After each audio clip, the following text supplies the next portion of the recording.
They knew, too, that she had not sent him away. When news of Agamemnon's return reached her, he was still there with her. What was being planned behind the palace doors? As they wondered and feared, a tumult of noise reached them, chariots rolling, voices shouting. Into the courtyard swept the royal car, with the king, and beside him a girl, very beautiful, but very strange looking. Attendants and townspeople were following them, and as they came to a halt, the doors of the great house swung open, and the queen appeared. The king dismounted, praying aloud, "O victory now, mine be mine forever." His wife advanced to meet me. Her face was radiant, her head high. She knew that every man there, except Agamemnon, was aware of her infidelity, but she faced them all and told them with smiling lips that even in their presence she must, at such a moment, speak out the great love she bore her husband, and the agonizing grief she had suffered in his absence. Then, in words of exultant joy, she bade him welcome. "You are our enemy," she told him, "our sure defense. The sight of you is dear as land after storm to the sailor, as a gushing stream to a thirsty wayfarer." He answered her, but with reserve, and he turned to go into the palace. First, he pointed to the girl in the chariot. She was Cassandra, Priam's daughter. He told his wife, the army's gift to him, the flower of all the captive women. Let Clytemnestra see to her and treat her well. With that he entered the house, and the doors closed behind the husband and the wife. They would never open again for both of them. The crowd had gone.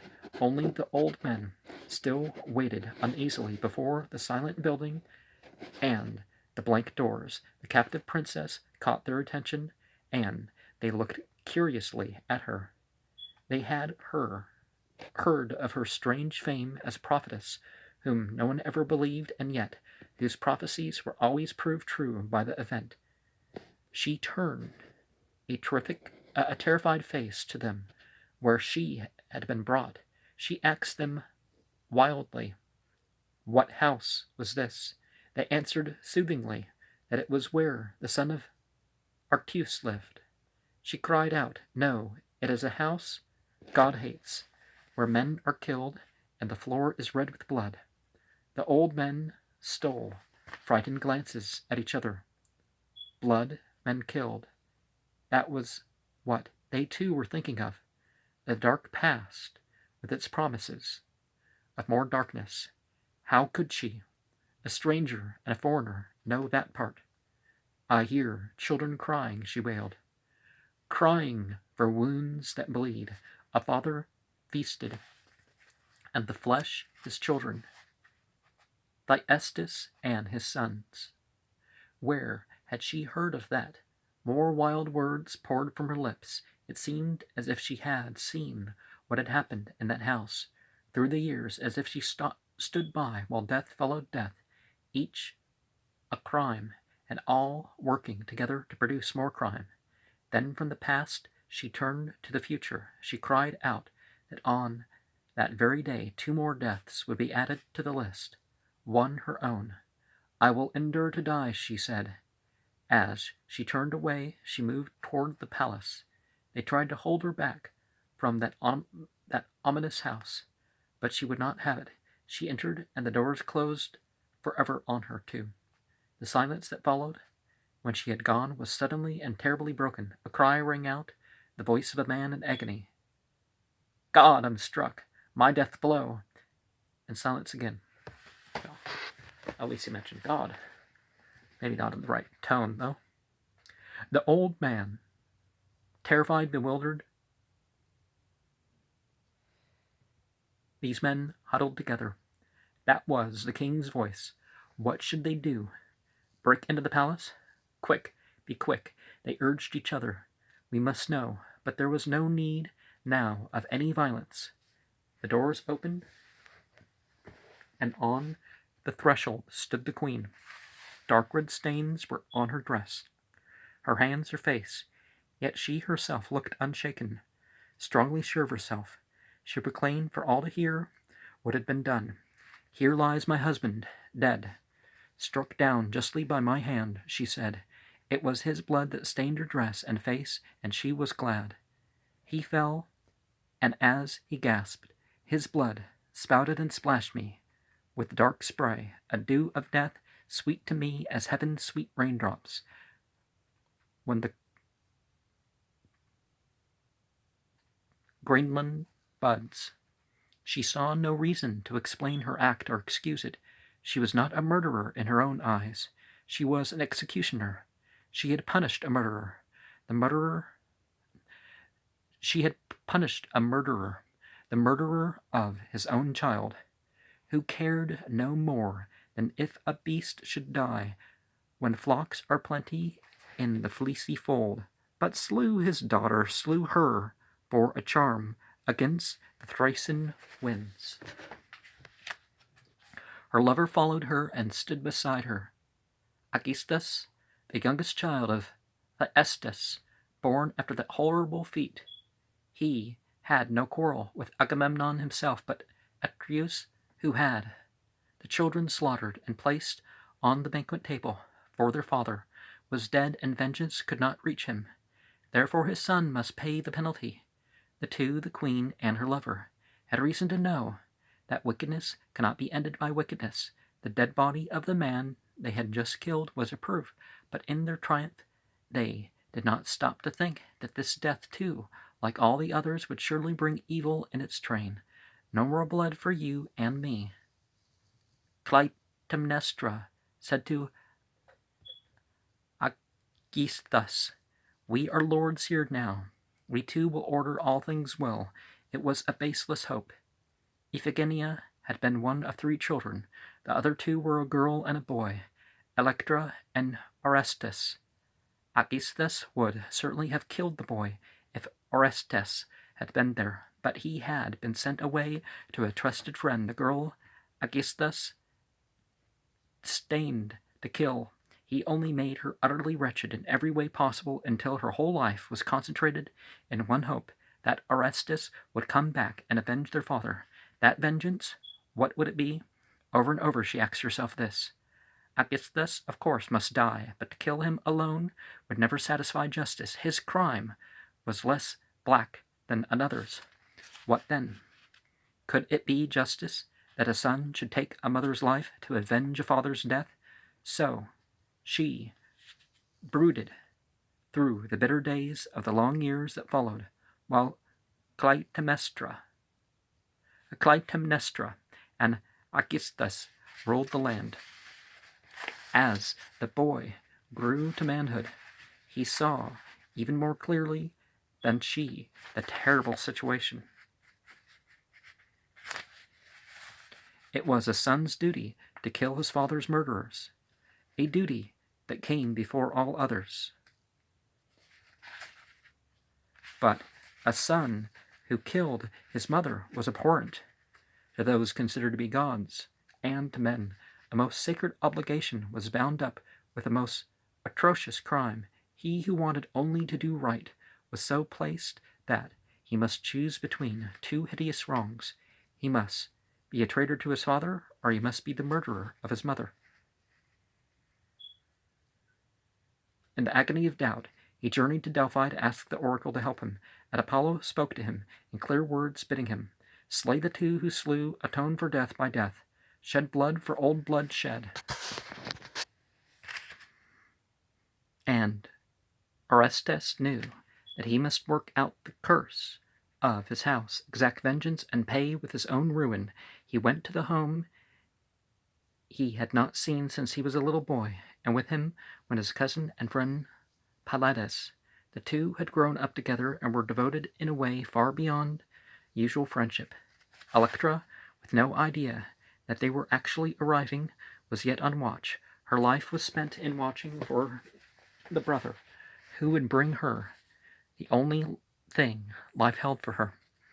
One day at her father's tomb she made an offering to the dead and prayed, "O Father, guide Orestes to his home." Suddenly He was beside her, claiming her as his sister, showing her as proof the cloak he wore, the work of her hands, which she had wrapped him in when they went away. But she did not need a proof, she cried. Your face is my father's face. And she poured out to him all the love no one had wanted from her through the wretched years. All is yours, the love I owed to my father who is dead, the love I might have given to my mother, and my poor sister cruelly doomed to die. All yours now, only yours. He was too sunk in his own thought, too intent upon the thing he faced, to answer her or even to listen. He broke in upon her words to tell her what filled his mind so that nothing else could reach it. The terrible words of the oracle of Apollo. Orestes spoke with horror. He told me to appease the angry dead, that who hears not when his dead cry to him. For such there is no home, no refuge anywhere. No altar fire burns for him, no friend greets him.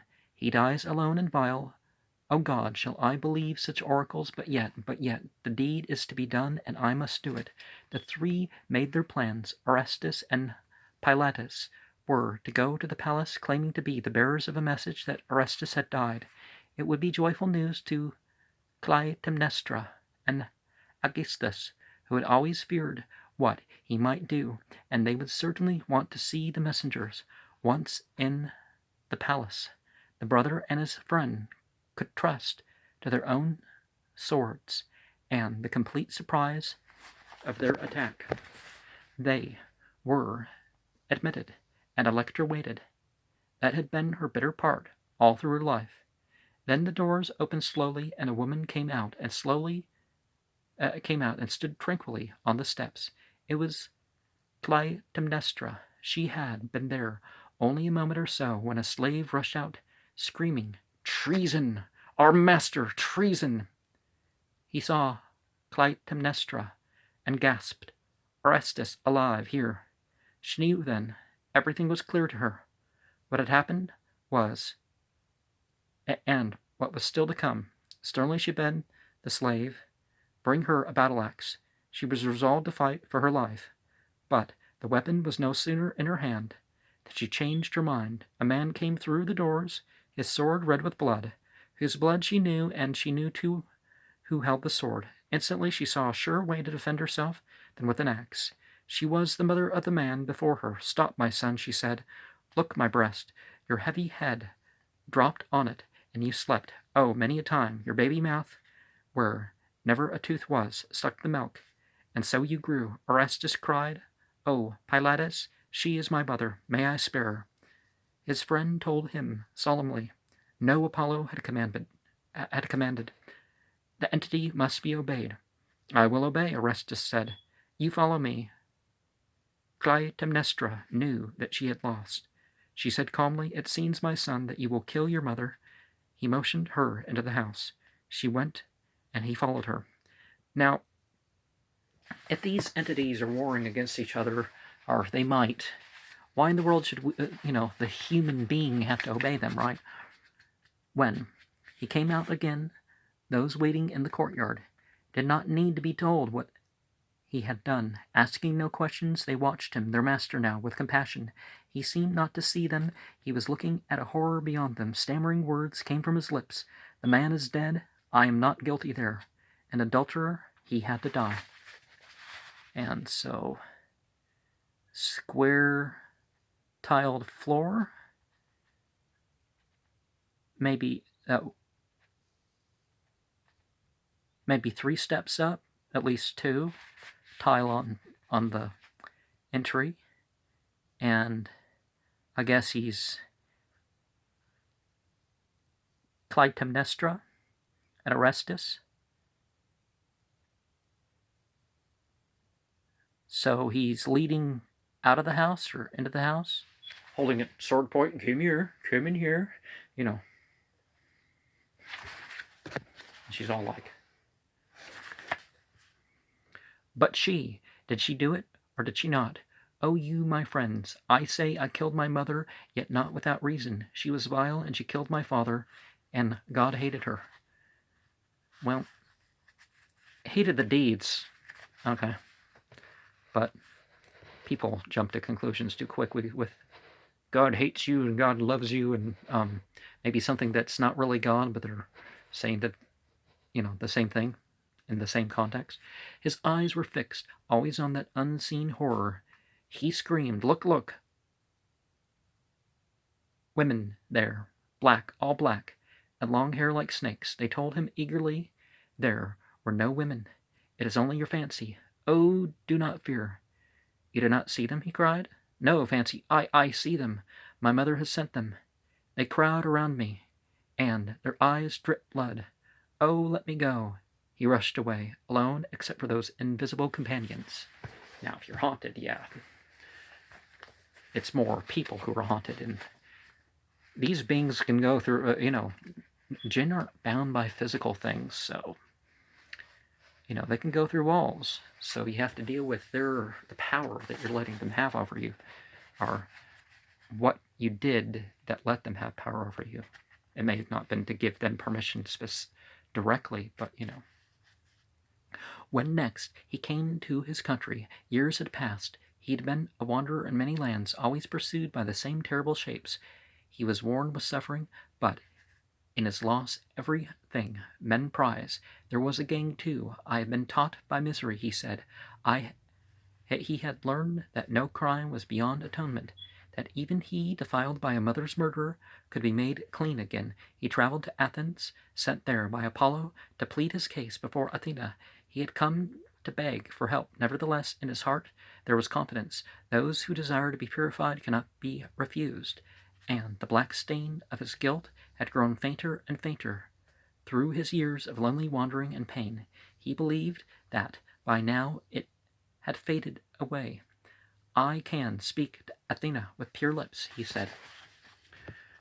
The female entity listened to his plea. Apollo was beside him. "It is I who am answerable for what he did," he said. "He killed at my command the dread forms of his pursuers, the Arenaeus. The Furies were arrayed against him, but Orestes listened calmly to their demand for vengeance. I, not Apollo, was guilty of my mother's murder," he said, "but I have been cleansed of my guilt." These were words never spoken before by any of the house of Atreus. The killers of that race had never suffered from their guilt and sought to be made clean. Athena accepted the plea. She persuaded the avenging female entities also to accept it. And with this new law of mercy established, they themselves were changed. From the Furies of frightful aspect, they became the benignant, they became the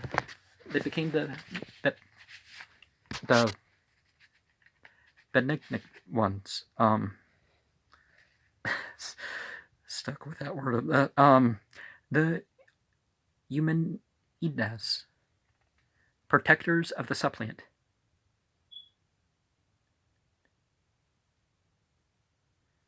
They acquitted Orestes, and with the words of acquittal, the spirit of evil which had haunted his house for so long was banished.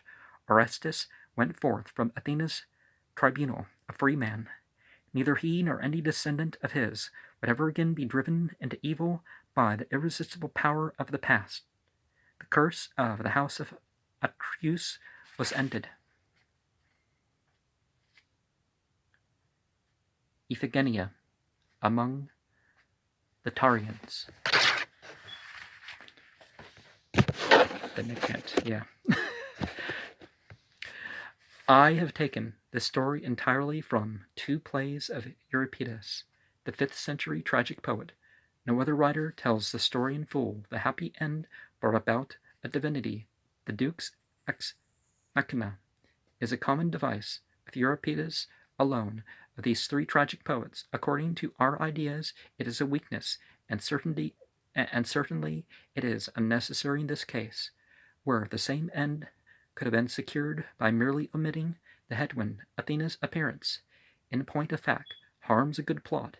A possible reason for this lapse on the part of one of the greatest poets the world has known is that of the Athenians, who were suffering greatly at the time from the war with Sparta, were eager for miracles that Euripides chose to humor them. The Greeks, as it has been said, did not like stories in which human beings were offered up, whether to appease angry entities or to make Mother Earth bear a good harvest, or to bring about anything whatsoever. They thought about such sacrifices as we do. They were abominable. Any entity who demanded them was thereby proved to be evil. And, as the poet Euripides said, if entities do evil, then they are not gods. It was inevitable, therefore, that another story should grow up about the sacrifice of Iphigenia at Audis. According to the old account, she was killed because one of the wild animals Artemis loved had been slain by the Greeks, and the guilty hunters could win back the female entity's favor only by the death of a young girl. But to the latter Greeks, this was to slander Artemis. Never would such a demand have been made by the lovely lady of the woodland and the forest, who was especially the protector of little helpless creatures.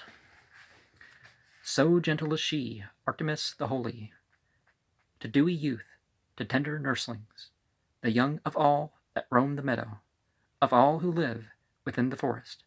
So another ending was given to the story when the Greek soldiers at Aulis came to get Iphigenia, where she was waiting for the summons to death, her mother beside her. She forbade Clytemnestra to go with her to the altar. It is better so for me as well as for you, she said. The mother was left alone. At last she saw a man approaching. She was running, and she wondered why anyone would hasten to bring her the tidings he must bear. But he cried out to her. Wonderful news, her daughter had not been sacrificed, he said. What was certain, but exactly what had happened to her no one knew.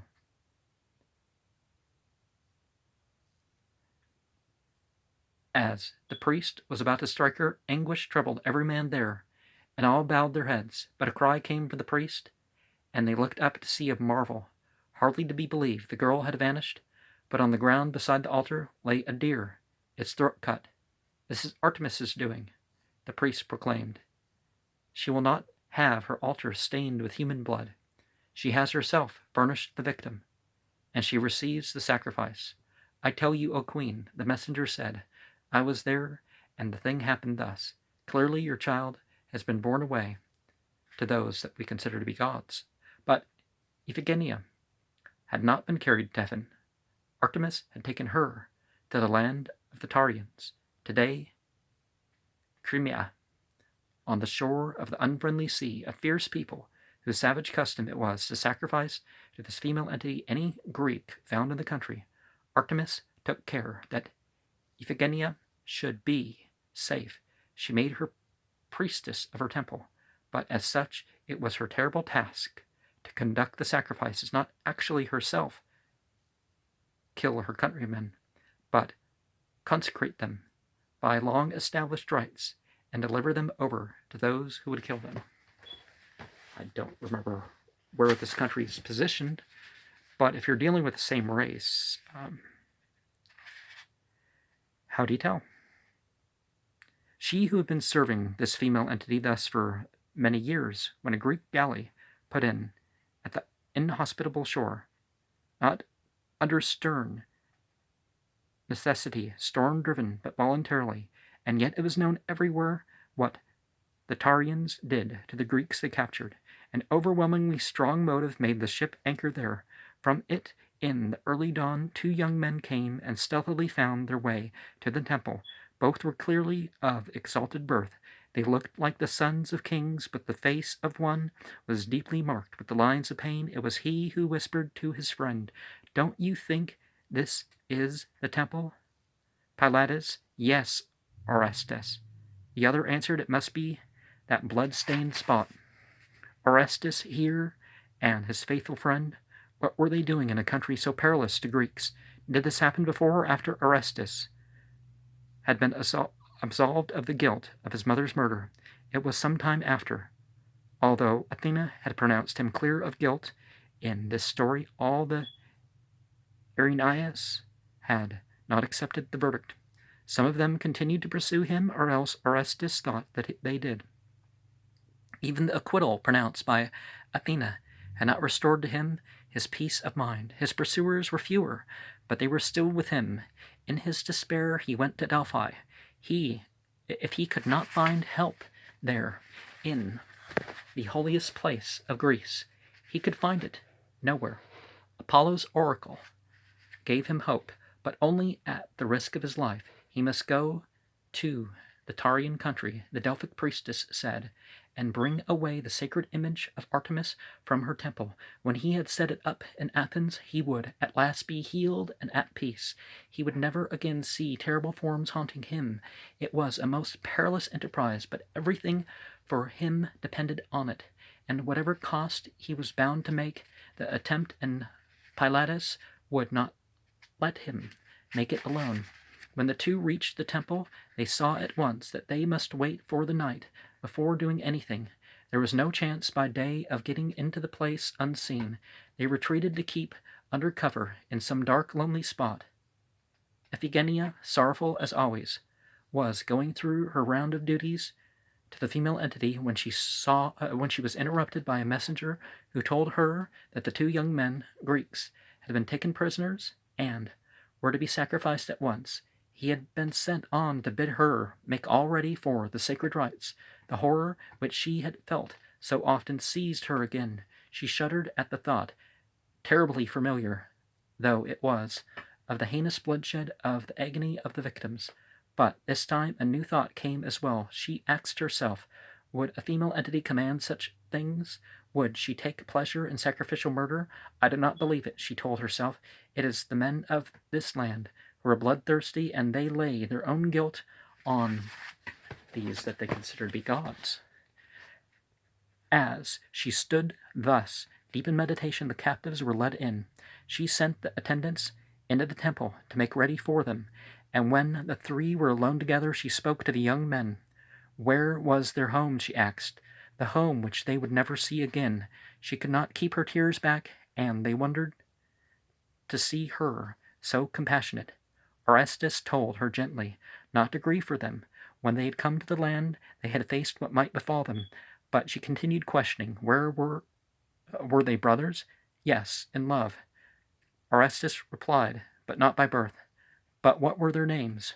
Why ask that of a man about to die? Orestes said, will you not even tell me what your city is? She asked. I come from Mycenae. Orestes answered, that city once so prosperous. The king of it was certainly prosperous. Iphigenia said, his name was Agamemnon. I did not know about him, Orestes said abruptly. Let us end this talk. No, tell me of him, she begged. Dead, said Orestes. His own wife killed him. Ask me no more. One thing more, she cried. Is she, the wife, alive? No, Orestes told her. Her son killed her. The three looked at each other in silence. It was just. Iphigenia whispered, shuddering. Just yet. Evil, horrible. She tried to collect herself, and then she asked, did they ever speak of the daughter who was sacrificed?